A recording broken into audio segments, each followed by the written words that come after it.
Hello friends, super magic રસોઈમાં મિત્રો હું આપનું સ્વાગત કરું છું।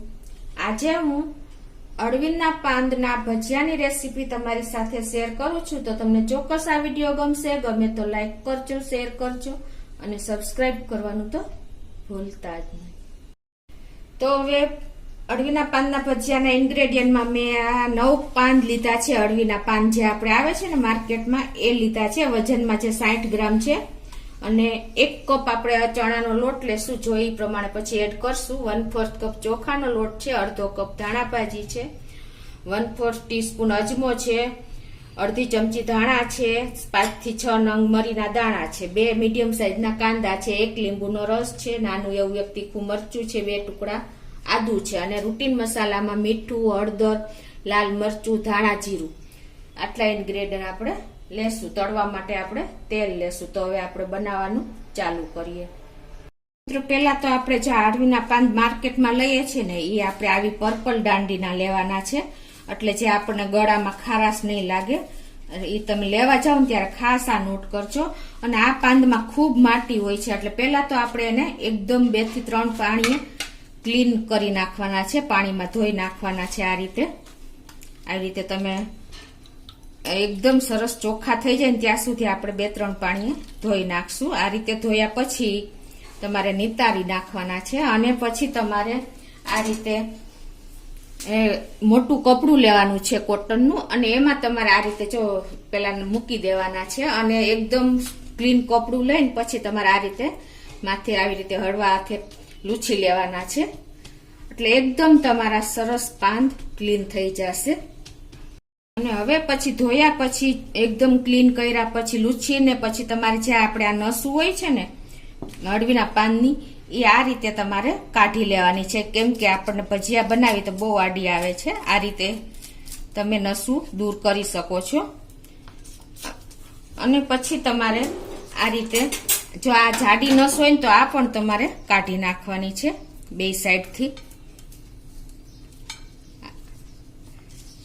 અને પછી તમારે આ પતલી પતલી નસ હોય ને એને તમારે આ રીતે વણી નાખવાની છે, એટલે એકદમ સરસ થઈ જશે તમારું પાન ભજીયા માટેના તૈયાર થઈ જશે। અને બીજી રીત પણ તમને બતાવી દઉં કે જો આપણે આ પાન છે ને એને તમારે આ વચ્ચેની નસ તમારે કાઢતા આવી રીતે આપણે ટાઈમ લાગે છે, તો તમે વચ્ચે આ રીતે કટ મૂકીને પણ નસ કાઢી શકો છો ઈઝીલી। તમારે આમાં ટાઈમ પણ નહીં લાગે માટે જો આવી રીતે સાવ ઈઝી પડે છે। અને આ પાન તમે આ રીતે પણ નસ કાઢી શકો છો। આવી રીતે તમે એમ ન ફાવે તો આ રીતે પણ તમે નાની નસ હોય એ તમે દૂર કરી શકો છો। આ રીતે દૂર કર્યા પછી મિત્રો તમારે આ 2 પાંદ આવી રીતે ભેગા કરી દેવાના છે અને પછી તમારે આ રીતે એકદમ ટાઈટ વીંટો વાળી લેવાનો છે। જો હું તમને બતાવી દઉં, આપણે કટિંગ કરવાના છે ભજીયા માટેના પાન, એટલે આ રીતે તમારે એકદમ ટાઈટ વીંટો વાળવાનો છે।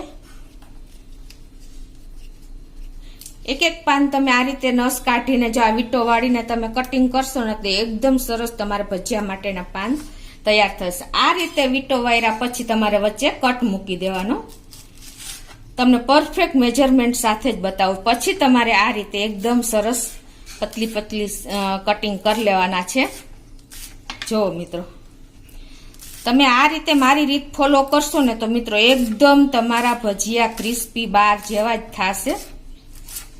તો આ રીતે આપણે બધા પાન કટિંગ કરી લેશું, તમને ખ્યાલ આવી જતો હશે। જો એકદમ નાના પીસમાં અને એકદમ પાતળા આપણે કટ કર્યા છે।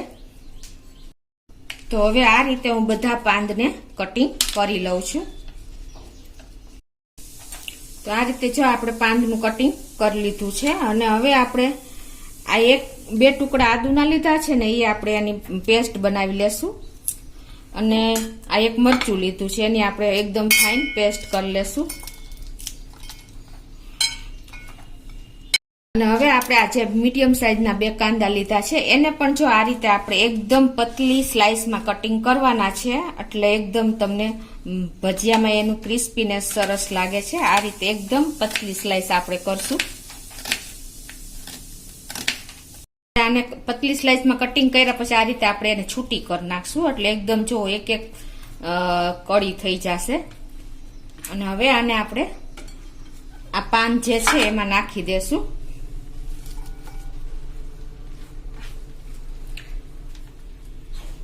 અને આ પેસ્ટ જે કરી છે એ પણ આપણે આમાં નાખી દેશું. એક મરચું ને 2 કટકા આદુના. અને હવે આપણે આગળ જે આ મસાલો કરશું ખાંડવાનો. અડધી ચમચી જેવા ધાણા છે, 1/4 ટીસ્પૂન જેટલો અજમો છે અને 5 થી 6 કળી આપણે મરીના દાણા લીધા છે. એને આપણે આ રીતે અધકચરા કરી નાખશું, એટલે અધકચરો ટેસ્ટ ભજીયામાં બહુ સરસ આવે છે. અને જે હવે આપણે આ જો અધકચરા મરી ધાણા ને અજમો ટોચી લીધો છે એ આપણે નાખશું. આ અજમો મિત્રો આપણે ડાયજેસ્ટિંગમાં ભજીયા કરીને ત્યારે કમ્પલસરી નાખવો જરૂરી છે. હવે આ નાખ્યા પછી આપણે અડધો કપ ધાણા ભાજી નાખી દેશું. અને હવે આ બધું આપણે એકદમ સરસ મિક્સ કરી લેશું. 1 ટીસ્પૂન જેટલું આપણે ધાણા જીરું નાખી દેશું રૂટીન મસાલામાં. 1/4 ટીસ્પૂન આપણે લાલ મરચું નાખશું, કેમ કે લાલ મરચું ઓછું નાખ્યું છે, કલર લાલ આપણા ભજીયાનો ન આવે એટલો. 1/4 ટીસ્પૂન આપણે હિંગ નાખશું. અને 1/4 ટીસ્પૂન આપણે હળદર નાખશું. આ હિંગ આપણે ડાયજેસ્ટમાં બહુ કામ કરે છે. હવે આ બધું આપણે મિક્સ કરી લેશું સરસ.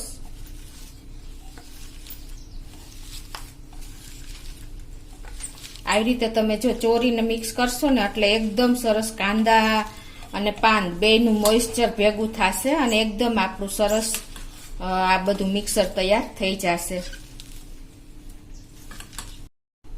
1 ટીસ્પૂન જેવું આપણે મીઠું નાખશું અને આ બધું આપણે મિક્સ કરશું ને એટલે મીઠાનું પાણી થશે અને એકદમ બધું સરસ મિક્સ થઈ જશે. 1 લીંબુનો આપણે રસ પણ નાખી દેશું. અને આ બધું એકદમ જો મિક્સ કર્યું છે અને મીઠાને હિસાબે મોઇસ્ચર છૂટ્યું છે પાંદમાં અને કાંદામાં. અને જો આપણા પાંદ પણ એકદમ સરસ ગળી ગયા છે. જો એકદમ સરસ આપણું તૈયાર થઈ ગયું છે. હવે આપણે આમાં 1 લોટ નાખશું. મેં અત્યારે 1 કપ ચણાનો લોટ લીધો છે અને 1/4 કપ આપણે ચોખાનો લોટ લીધો છે. ચોખાનો લોટ આપણે નાખી દેશું. અને ચણાનો લોટ આપણે એકી સાથે નહીં નાખી, જેમ જોઈએ એમ નાખશું, કેમ કે આમાં પાણીનો બિલકુલ ઉપયોગ આપણે નથી કરવાનો. જોઈ તો જ આપણે 1 ચમચી જેવું નાખશું. અને આપણે જેમ જોઈને એમ આ રીતે ચણાનો લોટ નાખતા જાશું અને આ તૈયાર કરતા જાશું.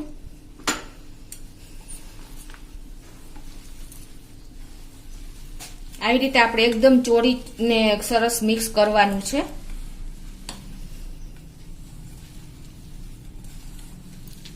પાંદમાંથી અને કાંદામાંથી જો મોઇસ્ચર છૂટશે ને એટલે પાણીની જરૂર જ નથી પડતી. અને જો મિત્રો આ કાંદાની સ્લાઇસ તમને દેખાય છે ને એ એકદમ ફ્રાય થશે ને એટલે એકદમ ક્રિસ્પી લાગશે ભજીયામાં. હવે હજી આપણે આમાં 1 ચમચી લોટ નાખશું અને આ સરસ મિક્સ કરતા જ જેમ જોઈએ એમ જ આપણે લોટ નાખતા જશું.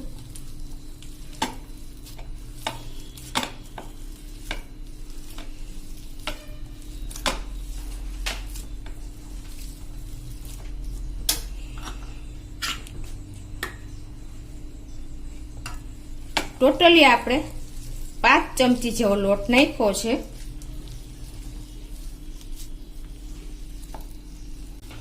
તો આ રીતે જો આપણે મિક્સ કરી લીધું છે. ટોટલી આપણે ચણાનો 5 ચમચી જેવો લોટ નાખ્યો છે અને એકદમ જો આપણું આવી કન્સિસ્ટન્સી બેટરની આવવી જોઈએ.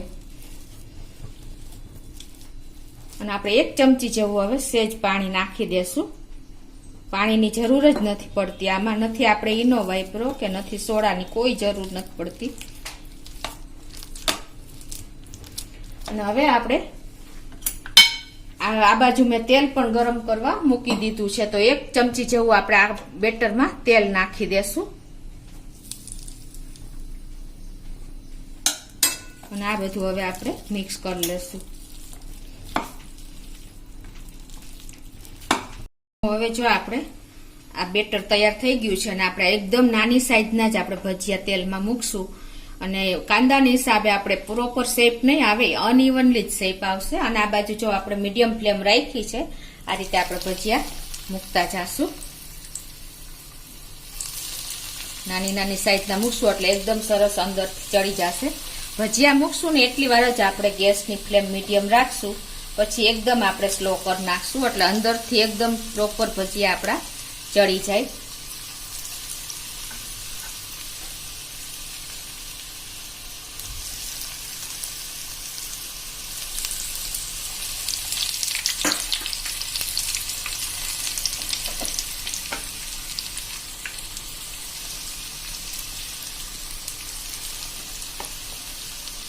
અને હવે આ ફીણા ઓછા થાય ને પછી જ આપણે એને આ રીતે હલાવીને મિક્સ કરશું. આવી રીતે આપણે ગોળ ચમચો હલાવીને જ, જારો હલાવીને જ આપણે આવી રીતે ટર્ન કરવાના છે.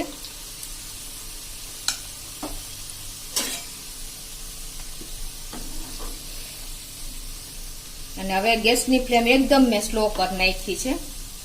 અને હવે આને સ્લો ફ્લેમ ઉપર જ આપણે થાવા દેશું.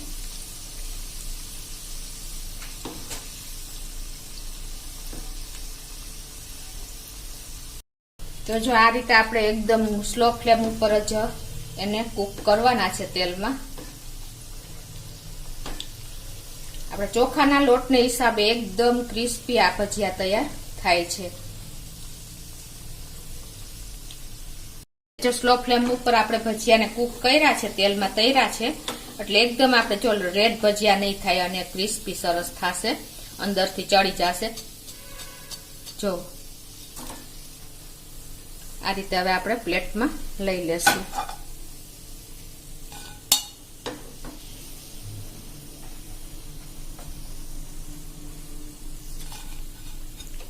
તો હવે આ રીતે હું બધા ભજીયા તૈયાર કરી લઉં છું. તો જો આપણે તરાઈને રેડી થઈ ગયા છે. અળવીના પાનના ભજીયા એકદમ ક્રિસ્પી અને ક્રન્ચી થયા છે. આ ભજીયા તમે ખાશો ને તો મિત્રો બીજા ભજીયા ભૂલી જશો. અને પાત્રાથી પણ આ ભજીયા બહુ સરસ ક્રન્ચી લાગે છે. તો તમને ચોક્કસ મારો વિડીયો ગમે તો લાઈક કરજો, શેર કરજો અને સબસ્ક્રાઈબ કરવાનું તો ભૂલતા જ નહીં.